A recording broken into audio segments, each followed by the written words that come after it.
ninyamaze kimya, na pale uliposema ya kwamba nisirudi nyuma, siku uliposema ya kwamba ninyamaze kimya, na pale uliposema ya kwamba nisirudi nyuma, kibinadamu sikutambua, wakati hali hairidhishi najua. Ndipo adui zangu waliposema nimekwisha, na yale mabaya mengi walitamka yatanikuta. Leo nimejua mawazo ya binadamu si kama yako.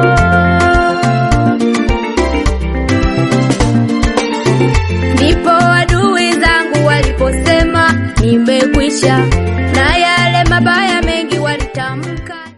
Ndabaramukije mwese, ndabaha ikaze ku rubanza rwacu rwo gusezera mwene data, umwana wacu, umuvukanyi wacu Mucadusiga. Ndabaha ikaze kugira turyoherwe hamwe, twabaha ikaze ngaho kugira turyoherwe hamwe. Nimba waje kuryoherwa natwe, nturyame, ube maso. Tunaenda kukaribisha mgeni wetu rasmi. Muda umefika wa kumkaribisha mgeni wetu rasmi. Kwa hiyo tutakuwa makini, akifua akiingia tunashangilia, tunapiga vigelegele sisi wote pamoja. Tupo pamoja jamani? Tupo pamoja? Msilale tafadhali. Tena umenilisha utukufu wako.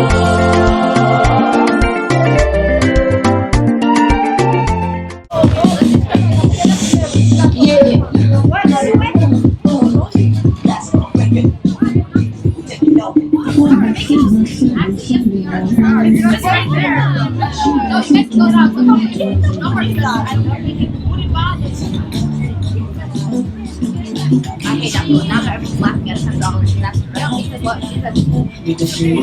Just tell me everything sounds like you're so short.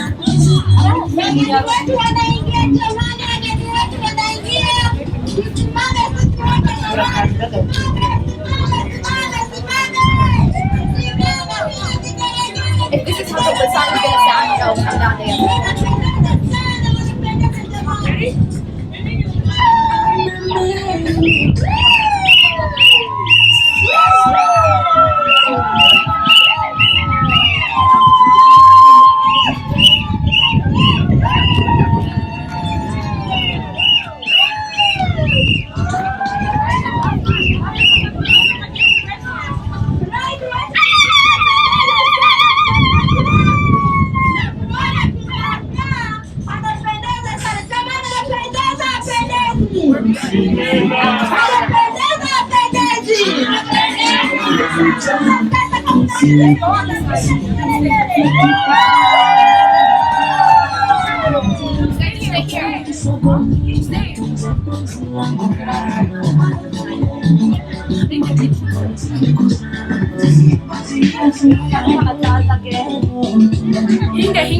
We're not wearing this to make $1. Wait, I don't know where you guys going.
nilivyosema mwanzo, sherehe yetu ni ya sendo, sherehe ya kumuaga mtoto wetu, dada yetu, rafiki yetu. Siku zijazo hapo mbele atatuacha, na kama vile Mungu alivyosema kwamba mwanamke atamwacha wazazi wake aende huko kuambatana na yeye amepata mfupa wake.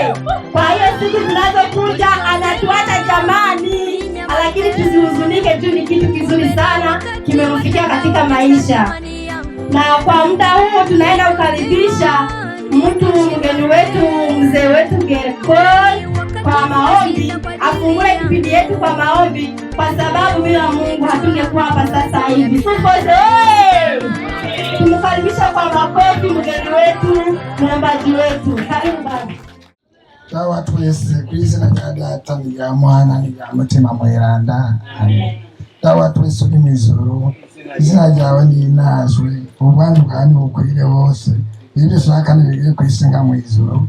Uduhe ibyo kurya bidukwiye uyu munsi, uturekure ibicumuro byacu, uruko nawe uturekure abatugiriye nabi, ntuduterane ibitwosa nabi, yamadukiza kabi. Amen. Tumbe. Turagushimiye Mwami w'ijuru n'isi kubyiza byose batugiriye, kubera twazindukanye nawe kuva mu gitondo tukiriranwa nawe, tuba duse muri aya masaha tugezemo tugihumeka.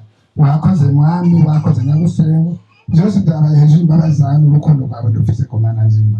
Turagusaba Mana ngo muri aka kanya uturungike Mutima Mweranda, aza twurukiremo, aza turemese muri ibyo byose turimo, muri urubanza rw'uyu mukobwa rwo kwigira iwewe, umuhezagire Mwami. Twagutuye n'ifungwa tugiye kwakira, uhezagire n'ababirondeye, uhezagire n'imibiri ugiye kubyakira, natwe tubige tubisima kubwa Yesu Kristo umucunguzi wacu.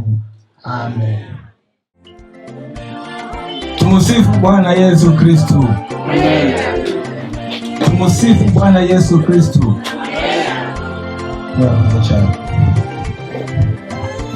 Amen. Jewe ndi umushinga ntahe Eliya Mutunga, nsanzwe ntuye hano musanzwe mubyagiye, nkaba mfashe kano kanya kugira ngo nakire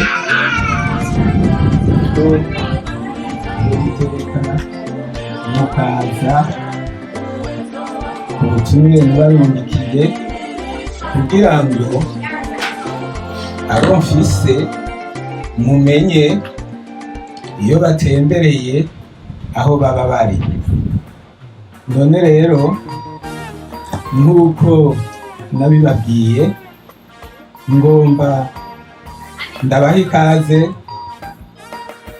mvuga nti Imana ihabwe icubahiro kuba mwashitse hano. Nizere yuko mwaje amahoro kandi mwasize amahoro mu miryango, natwe mwadusanze turi amahoro.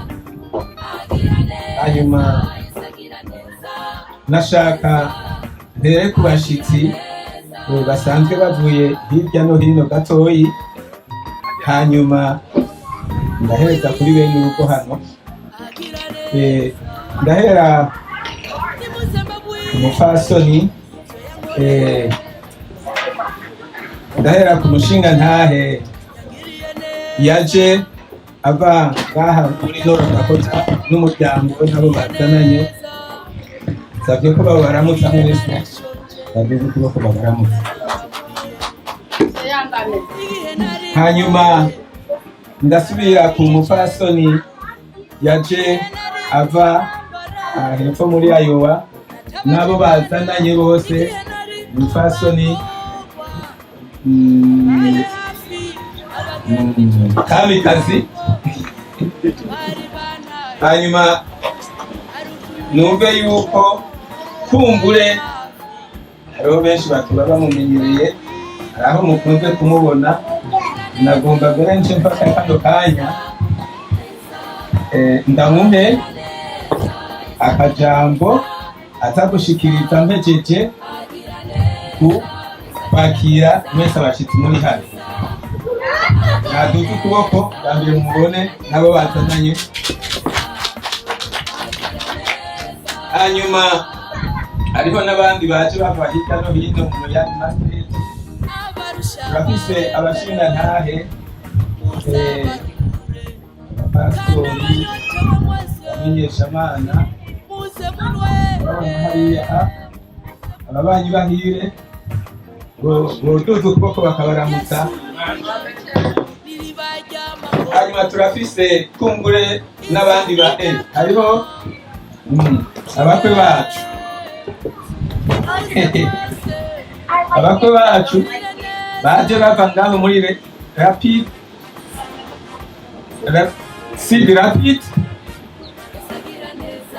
yamushingantahe nabo bagendanye kubaramutsa. Hanyuma hariho n'abandi bakwe dusanzwe dufise ngaha.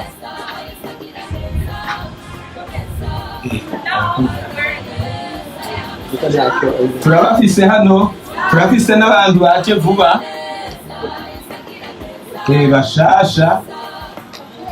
Ndibaza yuko ndababonye, najewe sinari nkunze kumenyera kubabona. Nabo nyene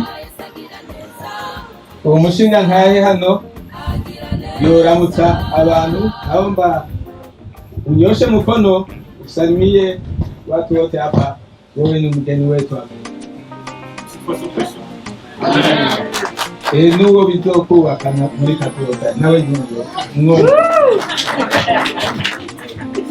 Hanyuma hariho n'abandi bakwe hano nibona ndiko ndaraba ngo barafatiwe gatoyi. Oya izina umupolisi nagiye komera rero. Hariho abapasoni, abashingantahe n'abapasoni mwaje mugana runo rugo muje kunshigikira kumfata mu mugongo. Namwe muramutse abantu muduza amaboko mwese. Kumbe bari muri bose. Hanyuma mwese muramukanye amahoro ya Kristo. Muryohe, murakoze cyane. Hanyuma turafise umwanya muto cyane, hariho abashitsi bihuta bazi n'amazi yaturutse bashaka gufata kano kanya bafata igihuta bashike ku gihe. Reka mungundire tumuhe umwanya agende agize icyo ashikirije. Murakoze. Urugo rwiza watanguriye muri Edeni, n'uyu munsi iracaremaha ingo nziza mu bana bayo. N'uyu munsi iracaremaha ingo nziza mu bana bayo. Uramufata neza n'uwawe, ningabire wawe Imana. Uramufata neza n'uwawe, ningabire wawe Imana. Yo twarumvise amavugo menshi mu rugo rwawe ntidushaka kuyumva. Twarumvise amabwire menshi yarine ntuzumara amaze so wawe na nyoko wawe. Genda wubake mama rugume, utera agateka ababanyi bawe. Haleluya. Nta byinshi numva novuga atari kumushigikira, aze yubahisha ababyeyi, agende yerekana indero nziza. Nkuko yihanganye bizomenyekane ko yihanganye, bizomenyekane ko wakuriye mu rugo rw'abakirisu. Uzokumva byinshi ariko uze wakire bike. Twashyize ngaha kare ibyo tutamubwiye ababyeyi n'inshuti murabimubwira. Tugomba gufata umwanya twifotoze tumuhere akana gato Imana yaduhaye. Ibisigaye tuzobonanira imbere. Umwami Yesu abahe umugisha. Amen. Waimba sifa zako neno lako lasimama, ukiahidi unatenda. Moyo wangu wa kusifu, waimba sifa zako zote.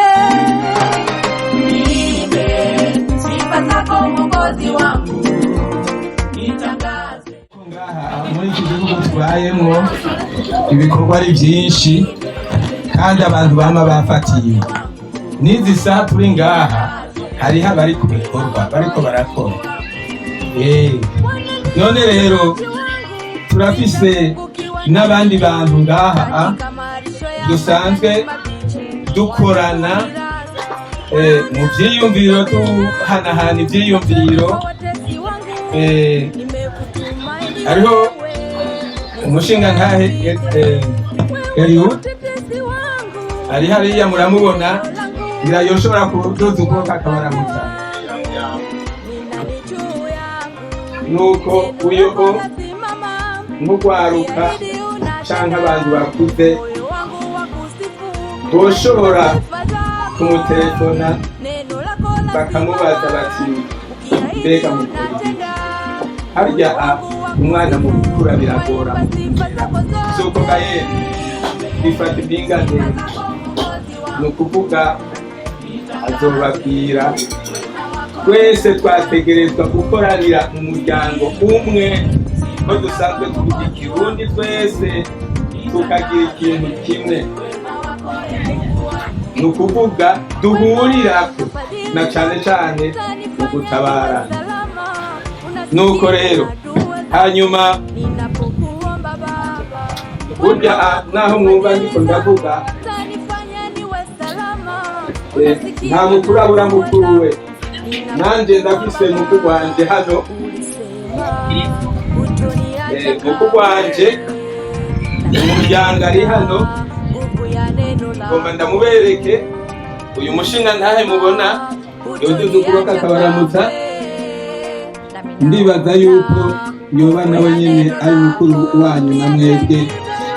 Twebwe twese hano ndabona umwembe wadukurira kandi afise n'ivyiyumviro kumbure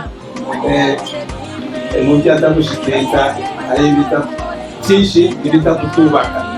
Nuko rero muri aka kanya nagomba nsubize ijambo abarimpaye, nkaba ndabashimiye mwese mwigoye mugashikagure, hama nkongera ngashimira n'aba bantu baje bagatanga ubushimwe bwabo, kandi ndabifuriza n'urugendo rwiza, bagende bashike ku bikorwa byabo. Imana ibaje imbere twese, ituje imbere twese hano. Hanyuma ndasubije ijambo uwarimpaye. Tugire Imana. Jamani, tumupigie makofi baba yetu jamani. Asante sana. Tunajua kuna watu wamesema hawasikii maneno yenye mzee amesema lakini naweza sema kwa ufupi, amewakaribisha nyinyi nyote, ametambulisha wa ndugu wa kaka zake, ametambulisha watu kwa ujumla na kuwakaribisha nyinyi wote. Hakuna mambo ya uficho, amesema ilikuwa kuwakaribisha msherekee pamoja na yeye kwa sherehe ya leo. Sufose Sendofu jamani, tusisahau tuko kwenye sherehe ya kumwaga dada yetu. Kwa hiyo tushangilie, tufurahi. Na kwa sasa hivi najua wengi watoka nyumbani wanakuja kusherehe. Tunajua sherehe watu wanakula, wanakunywa, wanacheza, na sasa hivi ni kipindi kile kizuri sana, kile kipindi cha kugusa midomo. Kwa hiyo ni muda wa kukaribisha watu wote kwa chakula na kinywaji. Tukule, tuburudike, tufurahi. Ndio maana tuko hapa kwa ajili ya kufurahi. Jamani, karibu sana. Chakula naona walishakiandaa kiko pale. Tutaanzia kwa wageni wetu rasmi hapa. Wakichukua chakula, wazee wetu watafuata. Halafu wakimaliza na sisi wengine tutafuata. Twende kwa utaratibu, pole pole.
erega muta tagira ubashikisha baheze baruhuka nawubatse imana tubahaye urukura bazimana ikiyago warariwe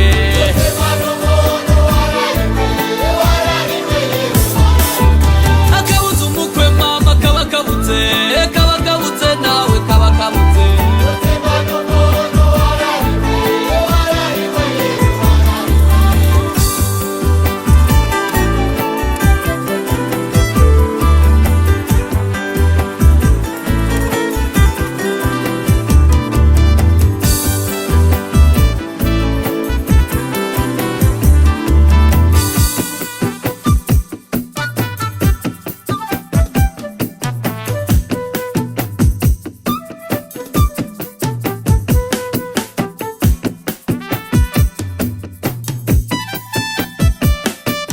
bashitsi bahire nimushika hiwacu mushikira inzimana musome musubire urugo rw'umukuzi. Sasa hivi kuna mama mmoja amesema anataka enda kukazi. Tungependa tumpatie muda kidogo. Anasema anaomba kutoa zawadi yake ili aelekee kukazi, na yeye sio mwingine ni Mama Raj. Kama mnamsikiaga Mama Raj atoe hapo, anaenda kusimama na zawadi yake amkabidhi mgeni wetu rasmi, halafu yeye anaelekea kazini. Karibu sana Mama Raj kwa zawadi yako, na tumeshukuru kwa jinsi umefika hapa kwa siku ya leo. Kuvuga ikibageza warariwe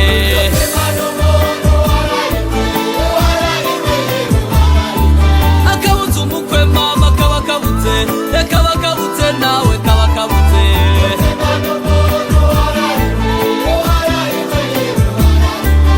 warariwe nawe warariwe yewe warariwe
Right,